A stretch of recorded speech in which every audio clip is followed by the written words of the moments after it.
e antes de adentrar aqui nos argumentos, não dá para poder tratar um tema assim complexo e que precisa da nossa atenção com argumentos do tipo não quer aceitar o casamento homossexual, não case com um. Porque esse argumento ele é muito frágil, até mesmo porque eu poderia usar o mesmo argumento contrário, dizer, olha, você não quer que legalize as armas, não compre uma arma. Então não faz sentido isso, eu acho que nós somos aqui parlamentares e a gente de fato precisa tratar da maneira mais séria. E muitas vezes, quando se trata aqui a respeito, por exemplo, dos cristãos, nos chamam de fundamentalistas, religiosos, etc., e dizem que a Bíblia não pode ser utilizada como argumento. E saibam que eu não utilizarei hoje a Bíblia como argumento aqui, nessa discussão. Mas, ao mesmo tempo, quando nós tomamos uma posição mais firme, até mesmo radical no sentido, para o mundo de defender os nossos valores, eles falam assim, você é cristão, a Bíblia diz para poder amar. Aí a Bíblia pode ser usada como argumento, mas não de maneira total, mas somente parcial. E me dirijo aqui, antes de adentrar os meus argumentos, a militância que está aqui hoje, os homossexuais, o pessoal que veio aqui de forma correta, aqui à casa para poder conversar, dialogar, de que a esquerda ela usa vocês, assim como as outras demais tipos de ativismos que há no Brasil, como, por exemplo, a militância, como lá acontece nos Estados Unidos, do Black Lives Matter, como acontece também com pessoas que estão em dificuldades de achar uma casa, como a questão do MST, MTST, enfim, utilizam vocês. Eu digo isso porque nós temos aqui pessoas de partidos comunistas que essa mesma foice e martelo perseguiu homossexuais lá atrás. Isso é um fato, não é uma opinião minha. Isso é o da boca do Fidel Castro, do homem que fundou o Foro de São Paulo junto com Lula. E olha só que contradição. Ao mesmo tempo que nós não temos direitos básicos no Brasil, como saneamento básico, não é saneamento VIP, Black, Gold, é saneamento básico. E muitas pessoas aqui não possuem liberdade, por exemplo, um homossexual, assim como um hétero, de andar na rua de maneira segura, com o celular, porque pode ser roubado.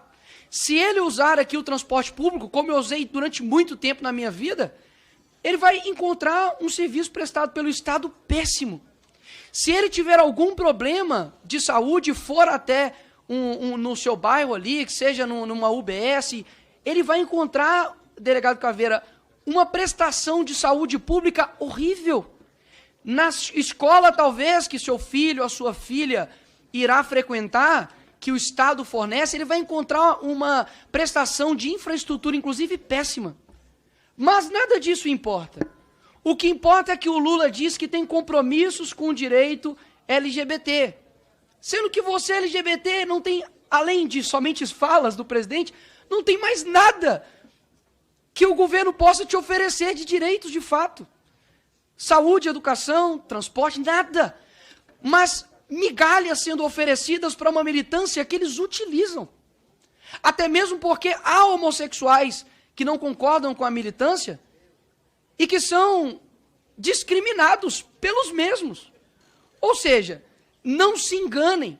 Assim, quando eles obtiverem o que eles querem, eles irão te descartar. E eu digo isso aqui assim como alguém que sabe e conhece da história. Então, o nosso ministro, por exemplo, de Direitos Humanos, estava ali com a bandeira estendida de Cuba. Semana passada, ali no assentamento do MST. Pessoal, essa mesma bandeira, repito, não é opinião minha.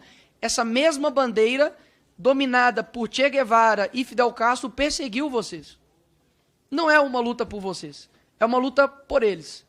Então, quero deixar isso aqui no primeiro momento. Agora, a maioria de vocês que estão aqui, talvez até mesmo quase todos, não tem ideia da consequência civilizatória e cultural do que está sendo pautado aqui. Por quê? Antigamente, na Grécia Antiga, você também tinha a homossexualidade, mas eles não ousaram, presidente Fernando, mudar a instituição casamento, porque não se diz respeito a uma discussão de eu aceito ou não aceito. Eu não aceito que o quadrado tenha 4 lados, Priscila. É simplesmente o atestamento da realidade. Se eu peço para o quadrado, se liberte, tenha somente 3 lados, ele deixa de ser quadrado. E da mesma maneira com relação ao casamento. O casamento, a finalidade, quando você vê a própria questão bíblica, mas não usando ela, a finalidade, o natural, não se diz respeito somente à questão natural, natureza. Porque na natureza também tem. Ali, alguns pinguins, por exemplo, que eu já vi, e homossexuais utilizam isso como argumento, de terem ali relações do mesmo sexo. Mas é natural no sentido de finalidade. A finalidade do casamento é preservar quem tem o desejo, a continuidade da humanidade. Quando você pega duas pessoas do mesmo sexo, e digamos que o casamento homossexual ele expandisse e ganhasse e fosse a regra, se não fosse o relacionamento hétero, não haveria mais seres humanos. Isso aqui é uma mero atestar a realidade. E este princípio de desnortear, de ignorar a realidade é um princípio muito perigoso. Quando nós vemos, por exemplo, que esse mesmo princípio ele é aplicado a o que eu me sinto, eu me torno. Ou seja, a realidade não é mais aquilo que você vê, é aquilo que o interlocutor atesta. Ou seja, se eu me sinto homem, você é obrigado a me chamar de homem. Se eu me sinto uma criança, você também é obrigado a me ver e me chamar e ter direitos como uma criança. E isso abre uma brecha grande. Porque uma criança, de fato, ela não tem condição de reconhecer a expansão do que é a realidade. Ela acredita ali em Papai Noel, ela acredita em coisas que são fantasias.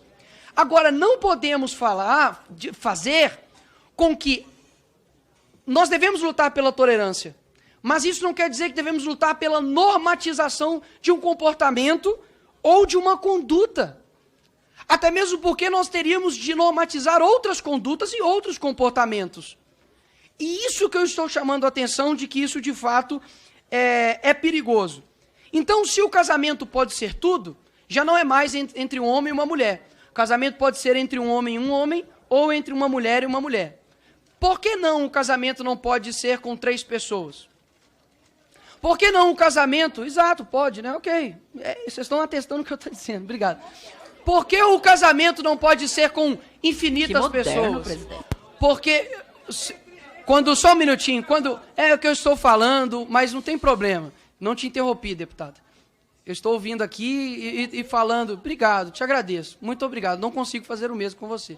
Mas, por que não o casamento não possa ser infinitas pessoas? Por que o casamento não possa ser com idades diferentes? Não pode ser com uma pessoa de 40 e uma pessoa de 14.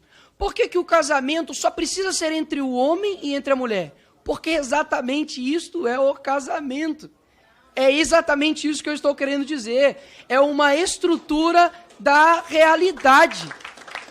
Então, podem chamar do que quiser, não tem problema. Só que as consequências, repito, civilizatórias e culturais disso é muito grande. E assim como lá atrás, tudo o que queriam era casar. Tudo o que queriam era ter os seus direitos assegurados. Hoje nós já vemos, eu tenho certeza que não é a maioria aqui, talvez que concorde com isso. Mas não se passa mais de uma luta por aceitação. Passa por uma luta de imposição. E isso, infelizmente, vai abrangindo a todos os espectros possíveis. Hoje, se uma pessoa diz que eu não concordo, eu acho que não deve ter o casamento homossexual, ele é considerado um preconceituoso. Agora, pois é. E quando eu chego e falo, por exemplo, se eu falasse para alguém aqui, você concorda, por exemplo, com a Bíblia? Então, tem pessoas que não concordam. E nem por isso eu chamo elas de preconceituosas. Porque eu concordo que tem que ter discordâncias. Essa é a diferença. Agora, há no meio de vocês, e outros, muitos de vocês são somente como eu posso dizer, a força bruta de um planejamento que vocês não têm ideia do que está acontecendo. Mas vocês jamais vão saber disso. Porque está num lamaçal ideológico muito grande que vocês não podem dar um passo atrás. Por quê? Porque já tem compromissos ideológicos. Uma pessoa já sabe que você defende aquilo, mas isso é ruim, porque nós, como os adultos, nós precisamos lutar pela verdade. E hoje a verdade ela já é ignorada. Olha só, eu preciso de fato provar que a grama é verde. Se eu chego hoje e falo assim, mulher tem útero, vai ter o quê? Vai ter pessoas que vão discordar disso. Não, porque pode ser que um... Eu sempre confundo se é mulher trans ou homem trans, mas enfim. Pode ser que um homem biológico que se sente mulher tenha, por exemplo, pênis. Pode ser que uma mulher que se sente homem, mas é de sexo biológico feminino, se sente homem, mas ela tem útero. Ou seja, se eu afirmo, Priscila, deputada Priscila, de que é impossível um homem ter útero, hoje, isso é considerado uma loucura. Se eu digo que um homem biológico não pode menstruar, o louco sou eu. E não é? Aí, ó, verdade, mas tudo bem. Estamos atestando o que eu estou dizendo aqui. Então, senhores, eu tenho um forte pressentimento, e não é um pressentimento bom, de que isso que eu estou falando aqui hoje, esse vídeo, isso aqui que está sendo feito aqui hoje, vai ser utilizado futuramente para atestar que nós estávamos certos. Quando acontecer, por exemplo, no Brasil, por que não? Casamento com crianças, casamento até anteriormente teve com bode, casamento, mas por quê? A criança não pode ter o direito dela, criançofóbicos. Percebe? Se você não utilizar um princípio diz respeito às raízes, deputado Felipe, nós podemos discordar muitas das vezes dos galhos, mas os princípios, eles são norteadores de tudo aquilo que vai vir depois. Princípios que anteriormente eram o seguinte: todo tipo de amor é válido. Isso é um princípio muito perigoso, que é repetido por vocês, sim. Eu, por exemplo, ou eu não, né? Mas uma pessoa pode chegar e falar, como aconteceu com Stephen King, lá na Europa, de que ele se sentiu uma garota de 6 anos de idade. Deixou para trás uma mulher e 7 filhos. E disse que um outro casal adotou ele. E ele quer se casar com uma criança. Quem é você para dizer que ele não pode? Ou que ele não é uma criança? Afinal de contas, senhor presidente, só para não pedir aqui, é porque eu estou falando...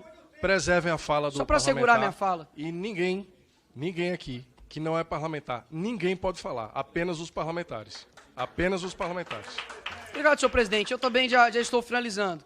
Mas esse é um princípio muito sério. Como eu disse aqui, infelizmente, esse meio aqui acaba ficando quase que algo teatral que as pessoas não conseguem sair do seu papel. Mas eu tenho certeza que a verdade, diferentemente do que eles acreditam, ela é concreta, ela é real e ela é atestada por ela mesma. Eu não preciso provar que 2 mais 2 é 4. Daqui a pouco nós vamos dizer isso, alguém vai perguntar qual a fonte. 2 mais 2 é 4, qual é a fonte? Então, a desestruturação da realidade gera consequências muito grandes e esta aqui é a minha preocupação. Se os comportamentos e condutas, com toda certeza, eles têm que ser tolerados, mas eles não devem ser normatizados.